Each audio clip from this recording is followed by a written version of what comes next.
اعوذ باللہ من الشیطان الرجیم بسم اللہ الرحمن الرحیم۔ MS نیوز HD5 کی ناظرین السلام علیکم۔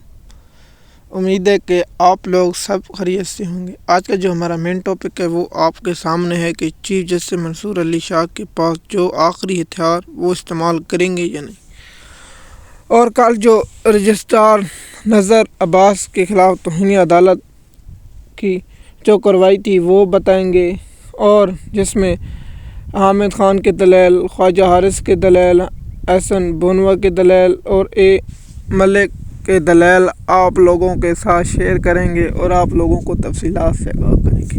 دیکھیے، یہ معاملہ آتا ہے کسٹم کی کوئی شخص جو اس کی تشریح کرنی تھی وہ، اور وکیل جو پیش ہوئے جو حکومت کی جانب سے تھے۔ یہ کیس تھا سندھ ہائی کورٹ کا۔ وہاں سندھ ہائی کورٹ نے فیصلہ دیا ہوا تھا اور اسے سپریم کورٹ میں چیلنج کر دیا گیا اور اسے منصور علی شاہ کے بینچ میں لگ گیا تھا۔ پہلے کی طرح کیس لگتے تھے اور اس میں جو انکشاف ہوا وہ آپ لوگوں کے سامنے رکھیں گے۔ جیسے منصور علی شاہ نے اس کیس کو 16 جنوری کے لیے مقرر کر دیا اور اس پر ایک سوال پر دلائل طلب کر لے۔ وہ دلائل تھے کہ کیا عدالت سے 191 کا اختیار واپس لیا جا سکتا ہے یا نہیں۔ جب یہ آرڈر ہوا تو سپریم کورٹ اور حکومتی اداروں میں کھلبلی مچ گئی اور پریشانی کا عالم، اور یحییٰ آفریدی نے وہ کام کر دیا جو منصور علی شاہ کے پاس ایسا ہتھیار آ گیا کہ اگر وہ استعمال کر دے یحییٰ آفریدی صاحب ختم، امین الدین خان ختم، اگر وہ ہتھیار استعمال کر سکتے ہیں تو سماعت کے لیے بینچ تبدیل کر دیا تھا۔ بینچ میں پہلے تھا جسٹس عائشہ ملک، جسٹس سخاوت اور جسٹس منصور علی شاہ کی سربراہی میں، اور اس کے بعد بینچ تبدیل کر دیا گیا۔ جسٹس منصور علی شاہ، جسٹس عائشہ ملک اور جسٹس عباس جو سندھ ہائی کورٹ سے آیا تھا، اور اس نے فیصلہ کیا ہوا تھا۔ اس پر پھر توہین عدالت کی کارروائی شروع ہو گئی۔ پھر دلائل ہوئے۔ خواجہ حارث نے دونوں سائڈ میں کھیلا، کہا کہ آئینی ترمیم کا میں مخالف ہوں لیکن رجسٹرار بینچ تبدیل کر سکتا ہے۔ سوال اس پر آیا اور جو اہم جو پوائنٹ تھے وہ تھے کیا جو 26ویں ترمیم جو ہوئی ہے عدالتی نظام کو تباہ کرنے کے لیے، اس کے تحت بھی پہلے آنا تھا کہ مثال کے طور پر جو جیسے چیف جسٹس یحییٰ آفریدی، منصور علی شاہ اور امین الدین خان کے بینچ میں، اور ان کے لیے سماعت مقرر ہونی تھی، لیکن ایسا نہیں ہے۔ یہ چلا گیا آئینی بینچ میں۔ مثال کے طور پر میں جیسا ایک ٹیبل پر اچھا اور کھانا لگے اور ایک کھانا نارمل ہو، اور کہے کہ یہ کھانا ہمیں دے دو اور یہ بچے کا کھانا تم لے لو، اس طرح یہ ہوا۔ اور اس کے بعد یہ بھی 26 آئینی ترمیم کے خلاف تھا، لیکن پاکستان میں تو اس طرح ہوتا ہے اس طرح کے کاموں میں۔ پہلے بھی میں نے کہا کہ یہ ڈرامہ لگا ہوا ہے، یہ ڈرامے کا سین کب ڈراپ ہوتا ہے، اور اس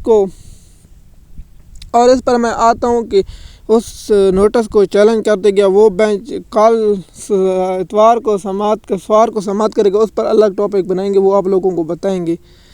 دوسرا یہ مین مدعا ہے کہ جیسے منصور علی شاہ نے فیصلہ محفوظ کر لیا دلائل مکمل ہونے کے بعد، اور اس کا فیصلہ محفوظ ہو چکا ہے۔ اب سوال یہ آتا ہے کہ توہین عدالت کا جو فیصلہ محفوظ ہو چکا ہے، کیا اس کو جو انٹرا کورٹ اپیل اتنی جلدی دائر ہو گئی، اتنی جلدی مقرر ہو گئی، اس پر بھی بہت سے اہم سوالات ہوں گے، اور اس پر میں الگ ٹاپک بناؤں گا، وہ آپ لوگوں نے ضرور سننا ہے ویلاگ، اور میں ہفتے یا اتوار کے روز آپ لوگوں کو ویلاگ اپلوڈ کر کے بناؤں گا، اس پر آپ آرام سے میں بتاؤں گا تاکہ جلد بازی میں جب تک ہوگی۔ دوسرا یہ ہے کہ اب آتے ہیں کہ جیسے منصور علی شاہ کے پاس وہ ہتھیار ہے کہ جیسے منصور علی شاہ نے سماعت کے دوران ایک ریمارکس دیا ہے۔ اس نے کہا ہے کہ بادی النظر میں، آپ نے یہ الفاظ یاد رکھنا، بادی النظر میں، کہ یہ جوڈیشل آرڈر کے توہین عدالت بنتا ہے۔ مثال کے طور پر جیسے امین الدین خان پر ہی توہین عدالت لگتا ہے اور جیسے یحییٰ آفریدی پر توہین عدالت لگتا ہے۔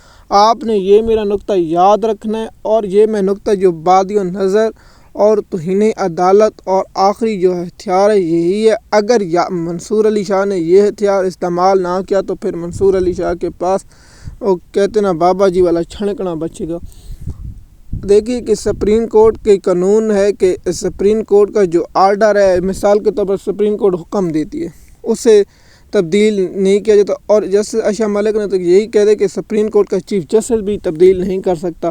اس کے بعد جسٹس عائشہ ملک کو بینچ سے الگ کر دے گی، اور جسٹس عائشہ ملک کو اب امید ہے کسی بینچ میں شامل ہی نہیں کیا جائے گا۔ دیکھیے، اب مختلف قانون دان اور رائے ہے، اور اس پر ایک نقطہ میں آپ سے معذرت چاہتا ہوں کہ فل کورٹ، سپریم کورٹ کا فل کورٹ، اس پر جو دوسری جانب تھے نون لیگ کے حمایتی، انہوں نے کہا ہے کہ یہ چیف جسٹس کے پاس اختیارات ہے، جس پر جسٹس منصور علی شاہ نے ریمارکس بھی دیے کہ اگر ہم یہ جسٹس کے پاس بھیجتے ہیں وہ بناتا ہے یا نہیں بناتا۔ ایک ریمارکس اور دلچسپ آیا، وہ تھا کہ احسن بھونوے کے درمیان کہ اس نے کہا کہ اب 26 ترمیم ہو گئی ہے، تو جسٹس منصور علی شاہ نے کہا کہ ہم یہاں گپیں شپیں کرنے بیٹھے ہیں، آؤ گپیں کریں، مثال کے طور ہم باتیں کرنے کے لیے یہاں بیٹھے ہیں۔ آئینی ترمیم نے جو پاکستان کی عدالتی نظام کو تباہ کیا ہے وہ پاکستان اور دنیا کی تاریخ میں نہیں ملتی۔ اس بات سے یاد آیا کہ حامد خان سے جب سوال کیا گیا کہ حامد خان آپ بتائیں کہ دنیا میں کوئی ایسی مثال ملتی ہے، تو جیسے منصور علی شاہ نے سوال جب کیا تو حامد خان نے آگے سے بتایا کہ جناب یہ ایسی مثال تو کہیں دنیا میں نہیں ملتی کہ ایک ہی عدالت میں دو عدالتیں بنا دی جائیں۔ مثال کے طور پر سپریم کورٹ کے جو باقی جج ہیں ان کے اختیارات کم کر دیں، اور دوسرے پہلے جو سپریم کورٹ کے جج تھے، مثال کے طور پر جو 17 جج تھے ان کے پاس مضبوط اختیارات تھے، وہ سب کچھ کر سکتے تھے وہ چیف جیسے، لیکن اب 6 جج بنا دیے گئے، جیسے 5 ججوں کی 6-7 ججوں کی پاور ہے جنہیں عینی بینچ کہتے ہیں۔ عینی بینچ میں صرف 4 جج ہوں گے جو اکثریت والے ہوں گے، اقلیت والے ویسے بھی رہیں نہ کچھ کریں گے۔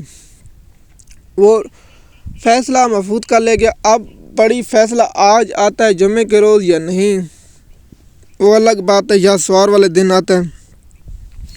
کیا جسٹس منصور علی شاہ امین الدین خان کو توہین عدالت کا نوٹس جاری کریں گے؟ پہلا سوال۔ کیا جسٹس یحییٰ آفریدی کو توہین عدالت کا نوٹس جاری کریں گے؟ سوال۔ اور اگر ان دونوں کو توہین عدالت کا نوٹس جاری ہو گیا تو پھر سپریم کورٹ میں کیا ہوگا؟ کیا آئینی ترمیم کا جو معاملہ منگل کے روز مقرر ہے وہ کیا ہوگا؟ اس پر ہم ٹاپک بنائیں گے جو اگلا سپریم کورٹ کے بارے میں وی لوگوں کو اور آپ لوگوں کو اس کی تفصیلات سے آگاہ کریں گے۔ ہمارا تو کام ہے آپ لوگوں تک انفارمیشن پہنچانا۔ ایم ایس نیوز کی ناظرین، اگر آپ ہمارے چینل پر نئے ہیں تو چینل کو سبسکرائب کریں، لائک کریں، تاکہ آپ کو آنے والی اپڈیٹ مکمل ملتی رہے۔ شکریہ۔